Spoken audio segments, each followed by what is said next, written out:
Доктор Пеев, која беше причината за оваа ваша иницијатива?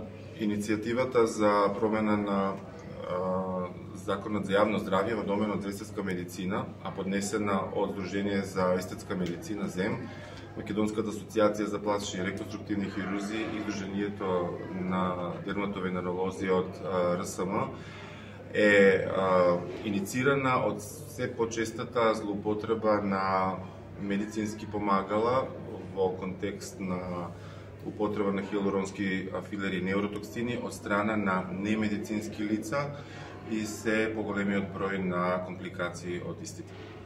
Зашто се залагате вие, кои медицински лица да бидат единствените кои што ќе бидат законски, на кои што ќе им биде возможно да аплицираат филери и ботокс? Законот во моментот не одредува кој точно во еден момент, а во друг дел кажува 3 специјалности.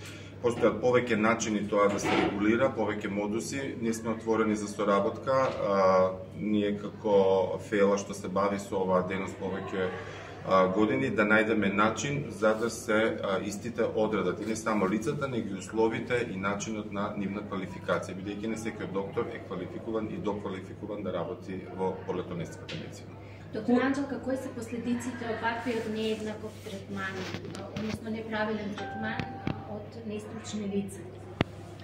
Видете, последиците кај пациентите се навистина сериозни, започнувајќи од ткивни инфекции, компликации на кожата кои за жал може да доведат и до сепса, понатаму запушување на крвни садови, поради кои може да доведе до изумирање на дел од ткивото со трајни последици на градување, системска реакција кон невротоксин од типот на ботулизам и така натаму, така што последиците се навистина сериозни и за жал дел од нив се иреверзибилни, како што е например слепило кое може да биде предизвикано како последица на запушување на крвен сад со хиалуронски филер, така што сите се сериозни и дел од нив за жал се многу тешко реверзибилни, особено доколку не се препознаат на време. Дали во вашата медицинска пракса сте виделе пациентка или пациент што ослепел поради неправилно аплициран филер?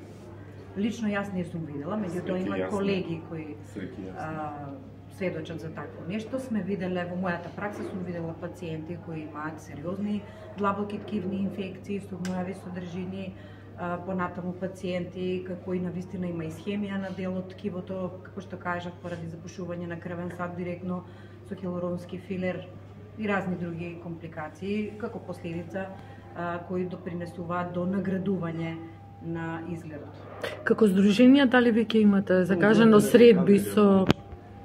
Ние нашата иницијатива ја подпишана од трите засегнати здруженија, ја пративме до Министерството за здравство, до министер и заменик министер, како и до Комисијата за здравство при собрание на РСМ.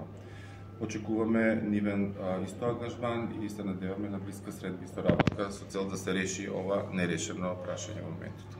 Ви благодариме.